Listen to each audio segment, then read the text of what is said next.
Hi, this is Dr. Stephen with Outclick Magazine.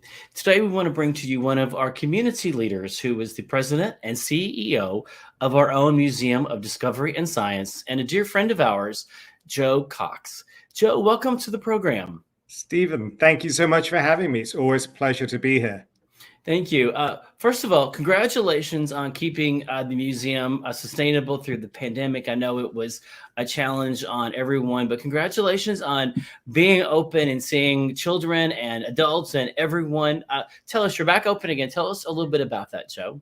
Thank you. No, and thank you to everyone who really supported us over the last 18 months. It's just been remarkable to feel the community support for the museum and for people not wanting to lose such an institution. So our partners, our board, our staff have just all worked so incredibly hard to keep the museum going and connected to the community. And as you say, we are open. We are full of exhibits, full of programs. We do have COVID restrictions to keep everyone safe. We're still requiring masks because so many of our visitors are children under the age of 12. So, but people are able to still have a great time connecting to inspiring science here at the museum each and every day. Mhm. It's almost overwhelming the number of programs and things you've got going on. And when I meet with your staff, I just have to take a million notes on all you've got going. There might be one person watching that's not been to the museum, and if so, tell them what the mods is all about, Joe. Sure. So the Museum of Discovery and Science has been in our community since 1977. We're right downtown, right next door to the Broward Center, and it's 150,000 square feet of hands-on interactive exhibits that really explore the world around us. So we've got everything from the physical science exhibits, aviation, rocks and minerals. We've got a dinosaur exhibit right now with Dino Dana. We host traveling exhibits. We'll talk about our Dora and Diego exhibit later. We have our AutoNation IMAX Theater, which is one of the biggest screens in Florida, absolutely breathtaking, where we show both documentaries as well as the very latest first-run Hollywood films. You can literally spend hours and hours and hours here, and our visitors do each and every day. You have something for everyone. It's not just for children and school age children. You have something for people my age, we'll say, for the adults. And that is your Discovery After Dark series, which is an amazing series. You've got one coming up October 21st, 2021. Tell us about this really fun shindig party that you have there at Mods, Joe, if you don't mind. No, absolutely. Discovery After Dark. We've done quite a few of those. They were really gaining in popularity before the world closed March of last year. So we're bringing it back. Discovery After Dark, island style. This is a fun, basically a after hours, after work, get together, adults only. Simply come out to the museum and play. We'll have drinks, we'll have great food from shooters, and you can come and explore the museum's exhibits without there being kids around. And it really is just an opportunity to come out and play. We're working with our great partners at Polynesian Proud Productions. So there'll be all kinds of great demonstrations from lei making to fire dancing, and of course, wonderful cultural explorations of the Polynesian islands. So wear your best island Hawaiian tropical shirt and come out and learn how to make a lei. Is there going to be music again? Absolutely. Music, opportunity to be indoors and outdoors. We'll be opening up our science park. So if people would rather be outdoors at the museum, they can certainly do that. And I think one of the great things about the event is the museum is so big. You've been to the museum lots of times. It's so big that if people are more comfortable social distancing, there's plenty of space and you can kind of explore on your own comfort level. Mm-hmm. I remember going. This was one of the funnest things I went to.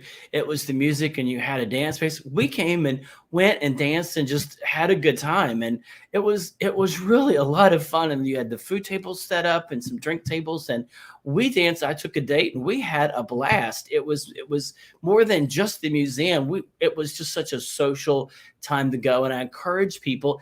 It's a different experience to get out and have a good time and be part of the museum in this way. But it's a really fun party. Joe, y'all do a really good job with these. Just absolutely fun. It's a great date night out, or just maybe on your own to go meet some people or something. But they're really fun events. Thank you. Yeah, and looking forward to it. And tickets are going fast. So definitely visit our website and get some tickets. Put that, Chandler's helping us in the background. Chandler, put up that website again, and you can see the information. Everything is on the Mods website, but again, it's there. It's going to be Thursday, October 21st. Click on there. Yep, right there for us. Thursday, October 21st, 2021, 5:30. So if you work late, you might want to pack your island stuff with you to work. They have plenty of parking right there on the street, all up and down the street. There's lots of good street parking there for it. You've also got the STEM mobile. Now, John, I think I told you I used to be a math teacher, so I'm always very curious and glad to see that you are pushing science, technology, engineering, and mathematics, and you are encouraging those. Tell us about the STEM mobile that you all are now have and working with.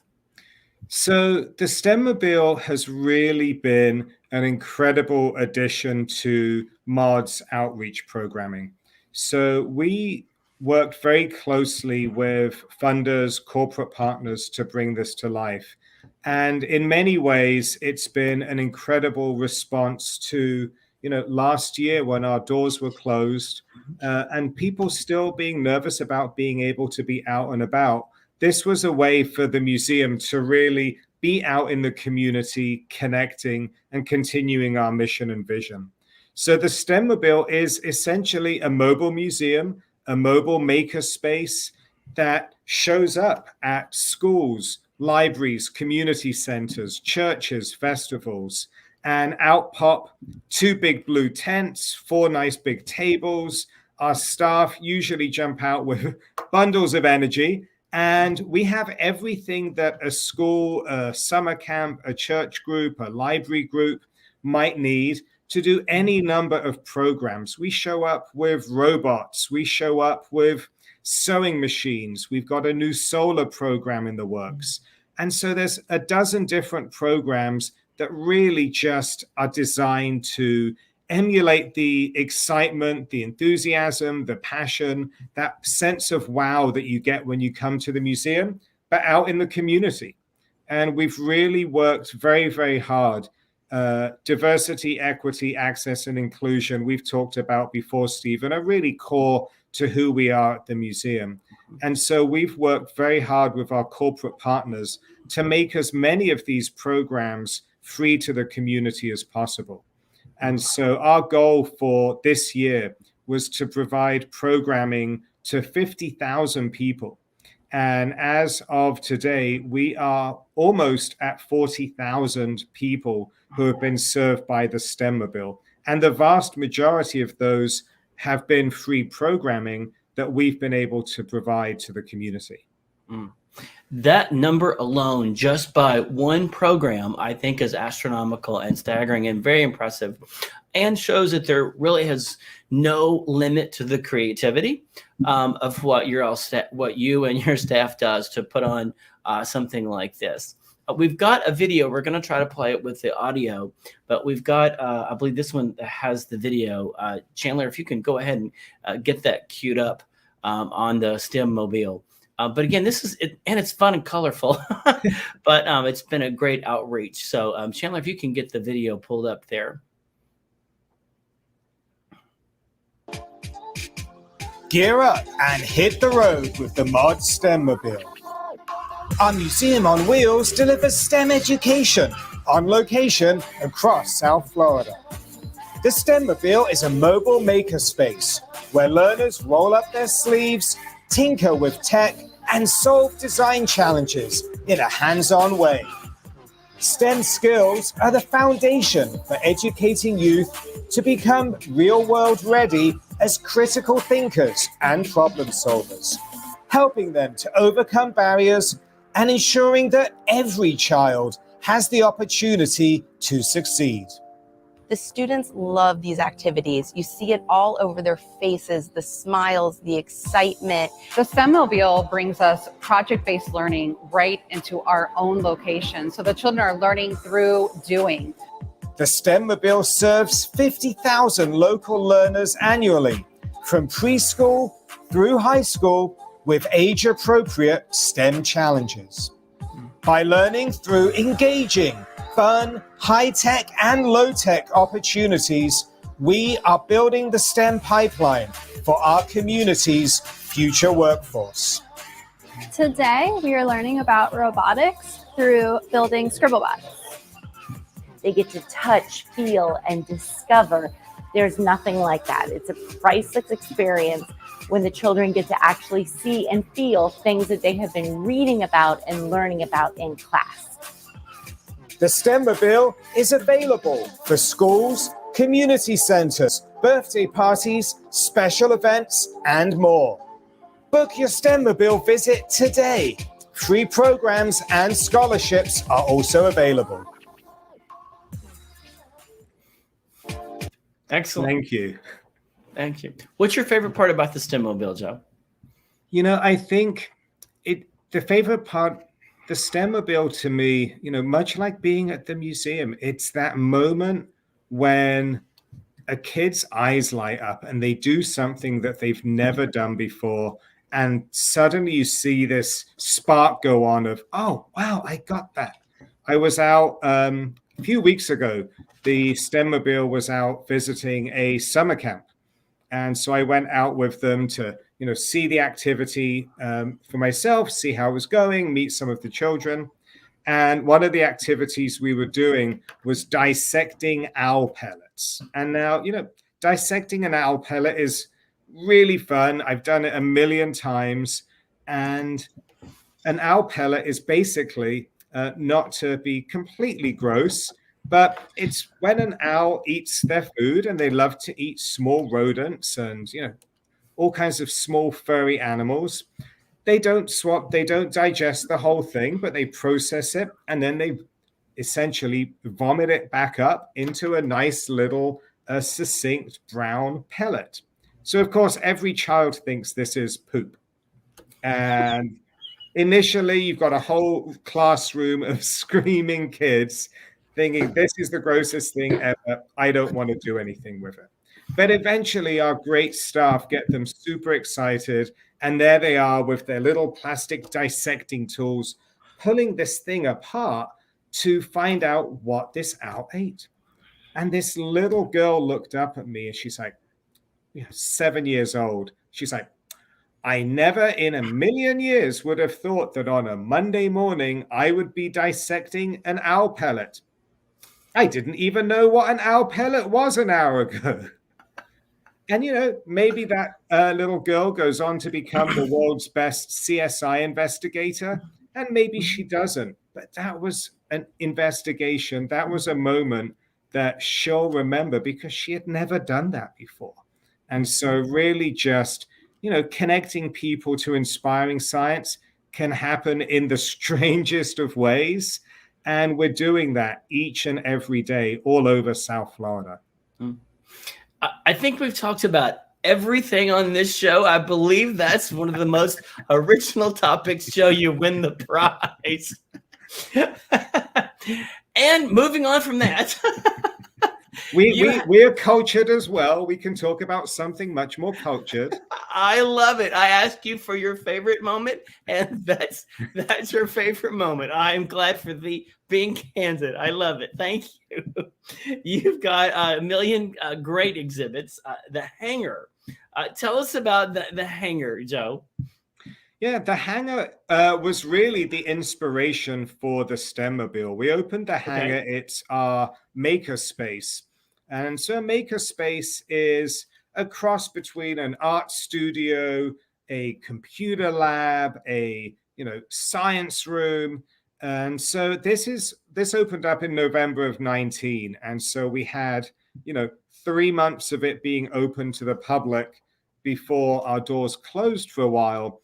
It is by far one of the most popular parts of the museum. There are people in there building, creating. The other day, there was a whole family building a bridge together and testing the bridge out. And then a little boy went over and got one of the fans out of a cupboard and decides that he's adding a hurricane in to test the ability of this bridge that his family just spent an hour building. You might go in there and my staff are building a hovercraft and driving people around on a hovercraft. But it's really a place that's all about solutions to problems. So it's not a place where you might go in and, today we're doing X and it's just this very rote, every child is doing the same thing. Today's challenge, and in the case of the bridges, their challenge was to get a car from one side of a table to another side of the table using these materials. And so we give them a problem. We ask them to come up with a solution. They come up with a solution. They test it out. And so they're really learning the engineering design process while just having a lot of fun and being very, very messy. You never know what you're going to see in the space, but it's been wildly popular and always very, very full on any given day. So that's where the STEMmobile idea came from, was to take that kind of creative process and take it out into the community. And one, I want to come see, and this looks like so much fun. We were joking earlier about your photo, and that's Dora and Diego. Chandler's going to pull up the article on that. I said, you look like just part of the cast, Joe, but tell us about this really fun exhibit that you've got of Dora and Diego as well. We do. As you know, Stephen, we bring traveling exhibits here to South Florida, and so we rotate them through. So there's always something new and exciting at the museum, in addition to all of the different events and programs that we have week after week, month after month. But Dora and Diego, Let's Explore, is a wonderful exhibit for any of your viewers with children, particularly young children who want to come and explore. So many people grew up with Dora and Diego, kind of following their adventures to the Purple Planet or deep into the jungle to rescue animals. And it really is an absolutely adorable exhibit that we're seeing lots and lots of families in. Warning to self, any picture that's taken is going to show up somewhere. So try to look as dignified as possible when you're standing next to a purple monkey. But no, it really is a lot of fun. It's a great big exhibit, lots to do.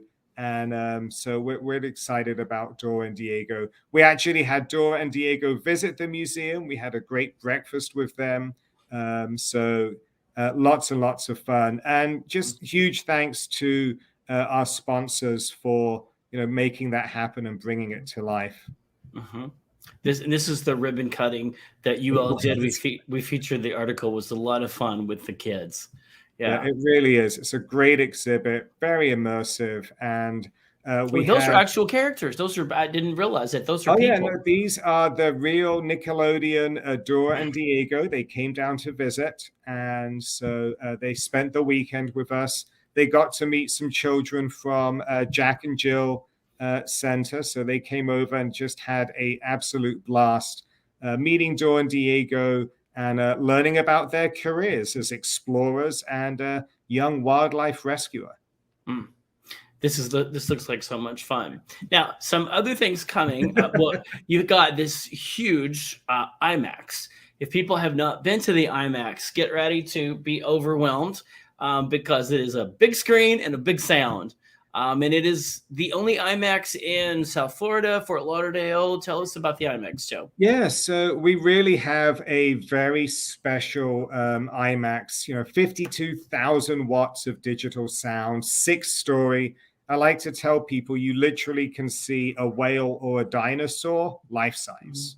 Mm-hmm. And so it is the only IMAX with both IMAX with digital laser projection and 1570 millimeter film projection capacity in the state. And just as you said, one of the biggest screens you'll ever see. So really just, if you haven't seen a movie in the IMAX, it is jaw-dropping when that screen comes to life. And, everyone who comes to the museum as part of their general admission gets an IMAX documentary included with general admission. So right now we've got a wonderful documentary by the BBC called Antarctica. We're also, just to keep things nice and cold, showing the Arctic, Our Last Great Wilderness, and Into America's Wild, which explores some of the most wild, breathtaking places. And I'm pretty adventurous, but when you see people climbing hands-free up to some of these cliffs, it's shocking even from the comfort of your seat. Chandler's got the website up there. You've got some of the images. They can go right to your website. You rotate the times. So there's different times for different ones. So make sure you check it out. You can kind of almost go and buy. You can almost spend your whole day there because you've got different movies at different times. We do. So as we know, our visitors, particularly our members, come to visit often. So we have a really large library of films, and we're always looking for, the latest, greatest films that you're not going to see in a regular movie theater. They don't get released there. You're not going to see them streaming. This really is a theater experience worthy documentary. And so we've got some really exciting films lined up to come out in the next few months as well. One of the things I'm super excited about next year, Everest, the IMAX documentary, which was one of the first big blockbuster IMAX documentaries, is coming back for its 25th anniversary. So we're going to have a remastered edition. So we'll definitely have to talk about that closer to the time. Absolutely. We saw, I think it was Ancient Caves was the one we saw there. I got to talk to the directors and their experience in taping that. That was fascinating. I felt like I needed a towel afterwards because I felt like I'd been in the cave after them. It was an amazing experience. Coming up, you are working with Outshine Film Festival. Firebird is going to be coming. Chandler, if you can go ahead and put up that website up. Joe, if you'll tell us about that film festival, they're obviously working with you. If you want to tell us about that, Joe. No, absolutely. One of the great things about having this incredible theater at the museum is, having it be available to partner with our, sister organizations out in the community. So we've worked with Outshine for a few years now, and really excited about hosting their opening night film, Firebird, and then having the after party here at the museum. It actually worked out really well because there is a bit of an aviation spin to their opening night film. And we're going to be having the after party in our aviation gallery. So this is a love story about two Soviet Air Force members who we're going to celebrate at the museum. Outshine's just a great partner, and excited for them to use our film screen, our movie theater. So that looks like Thursday, October 14th, 2021 at 7 p.m. Absolutely. Yep. They can go to yours. And then you're also working with the Fort Lauderdale International Film Festival opening night. And they're also a partner of ours. We're working with their entire series this year. Tell us about that, Joe. Chandler's going to pull up that website too. Yeah, we've been really fortunate to work with FLIF for the last few years as well. We've had opening nights, mid-festival events with them, great parties. And so we got really lucky this year with the choice. So Chloe Zhao, who of course won the Oscar last year for Best Director, is the director of, so excited for this movie, Eternals, the latest Marvel Cinematic Universe movie.